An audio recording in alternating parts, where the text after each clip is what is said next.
doutor, eu sou uma pessoa que realmente já tem um histórico de vida mesmo, que eu tô falando adolescência, faz muito tempo, né? Sim, sim. De lá para cá eu já troquei Outro essa dia. faceta. E então eu tenho um histórico de não morder os alimentos com a cara e com a coragem e com os dentes da frente. Eu sempre ou busco uma faca para partir até a própria maçã.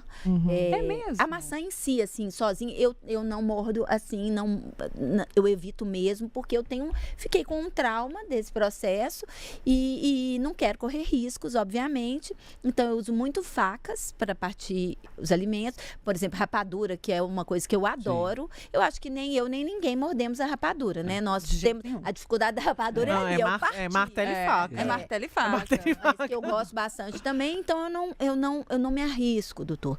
Por quê?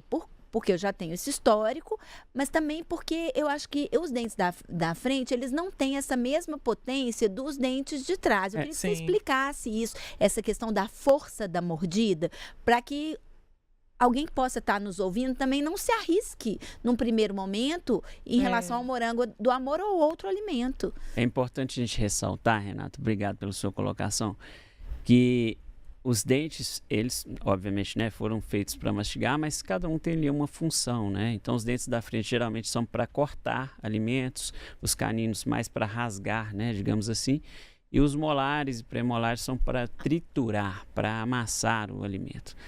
E quando a gente tem pacientes que têm restaurações grandes na frente, né, restaurações muito extensas, como um caso de uma fratura, como foi o seu caso, normalmente a gente faz uma recomendação para o paciente dele evitar fazer o movimento de alavanca. O que é isso? É aquele movimento de mordida. Imagina uma pessoa mordendo uma maçã e fazendo aquele movimento que você morde a maçã e desloca, puxa a maçã, arranca a maçã ali.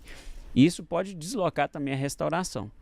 E obviamente que a gente tem pacientes nesse contexto geral da população que também não tem dentes, né? Tem próteses, tem restaurações parciais, tem facetas. Eu até entro um pouquinho no embate assim, com o CFO, porque quando a gente fala de facetas e facetas de porcelana, sem ser muito técnico aqui, a gente tem um potencial de adesão muito bom entre a porcelana e o dente.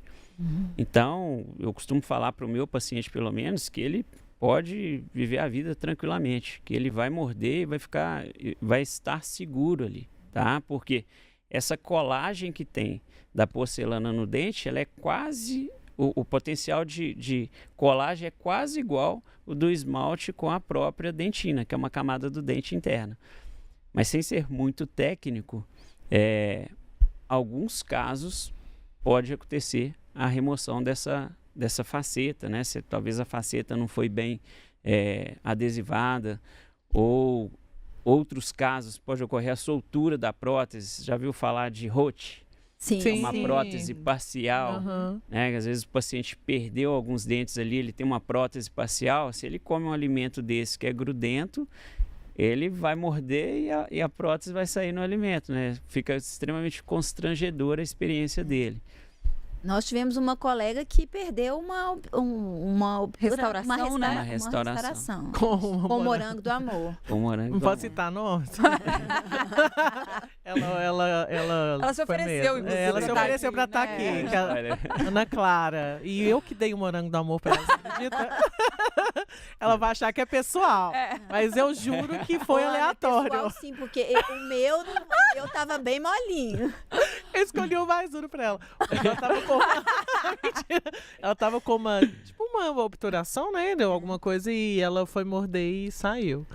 Mas assim, é o tipo de alimento que a gente pode extrapolar, né, para outros alimentos. Porque além do risco dele por ser duro, né, por ter essas casquinhas mais duras, existe também a questão do puxa, né, desse caramelo. Sim. E isso pode acontecer na mastigação, né, doutor? É um doce, assim, parece inofensivo, mas ele tem várias pegadinhas aí. Então, assim, para quem não resiste e para quem tem essa condição de ter uma prótese extensa, de talvez usar uma prótese que não é uma prótese fixa, por exemplo, ele pode utilizar o artifício da faca, de cortar o doce para comer, né? Essa é a parte da casquinha, digamos assim. A parte interna, que é o caramelo, que ele é muito doce, muito grudento. Se puxa, né? Esse puxa aí, ele está muito mais relacionado com o potencial desse alimento ser cariogênico. Então, a gente tem ali um caramelo que é extremamente doce, que estará em contato com os dentes, com os tecidos moles adjacentes ali ao redor do dente.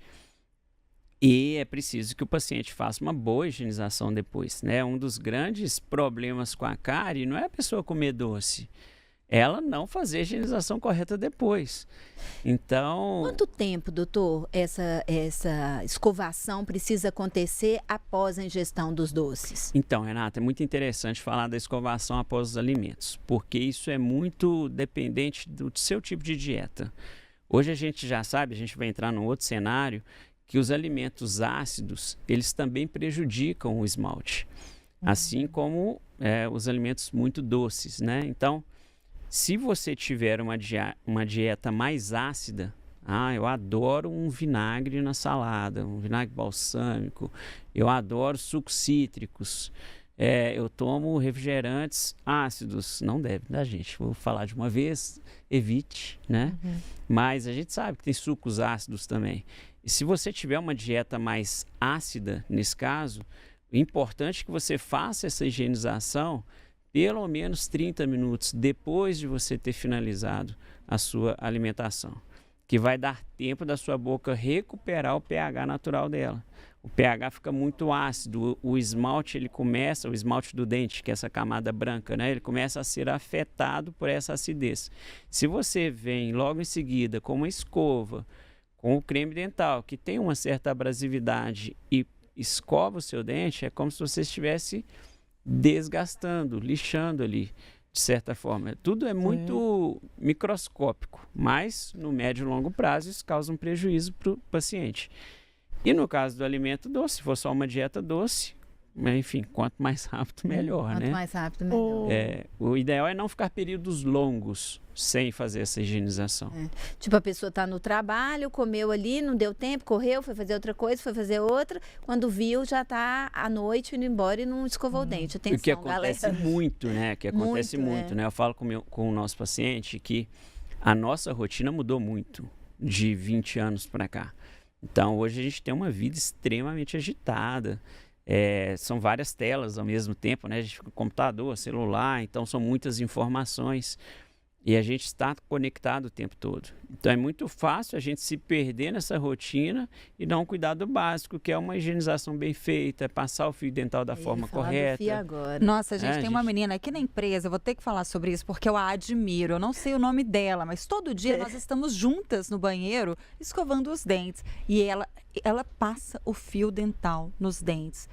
Todas as vezes, independente do horário que a gente tromba, eu fico admirada porque na casa do ferreiro espeta de pau, meu pai é dentista e eu não tenho o hábito de passar fio dental. Super dentista. Meu pai é dentista, eu não tenho o hábito de passar fio. Perdão, pai, by the way, por causa disso. Mas eu vou começar agora, porque inclusive roda aí no Twitter uma história de que a gente sabe de longe quem que não usa fio dental, por meio do sorriso. E aí eu queria saber, doutor, isso é verdade?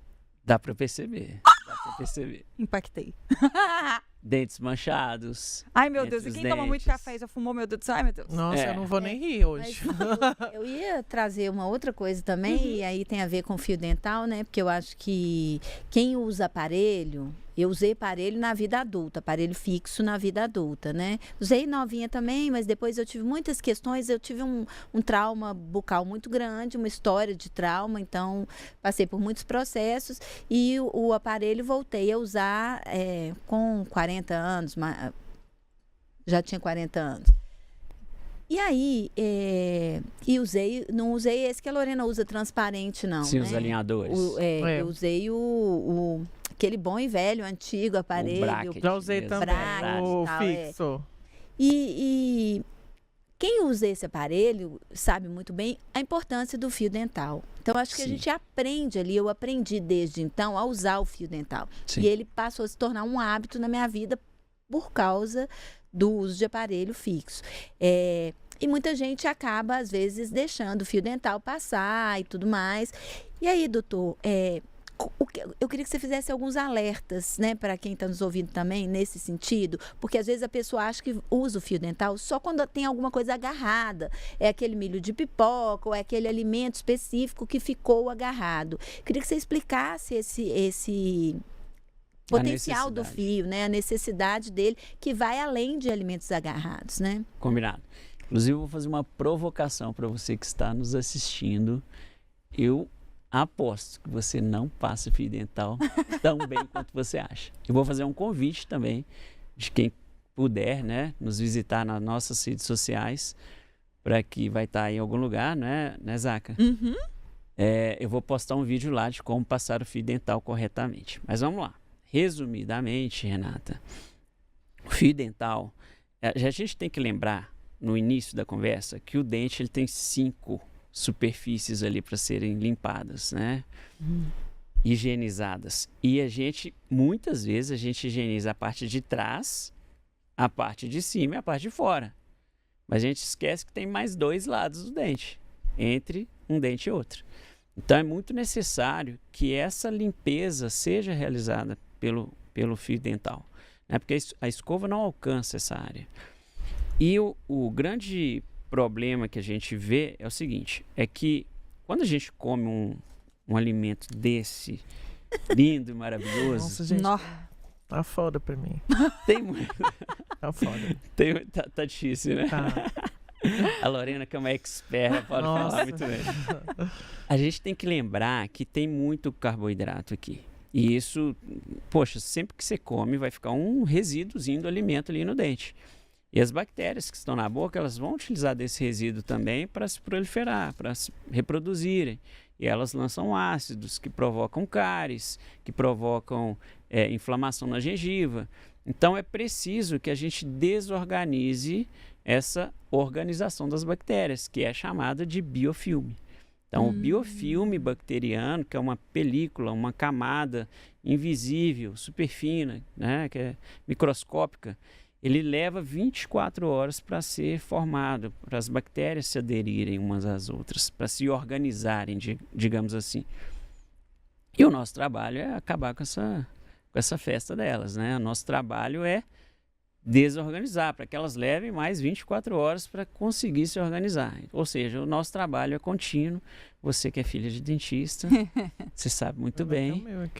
É o seguinte, pelo menos uma vez por dia você tem que higienizar muito bem os seus dentes, escovar muito bem e passar o fio dental de forma eficaz, para que você tenha os dentes limpos nessas 3 superfícies, na parte de dentro, em cima e fora, mas também estejam limpos entre os dentes. E entre os dentes é só o fio dental que consegue fazer essa limpeza com eficiência.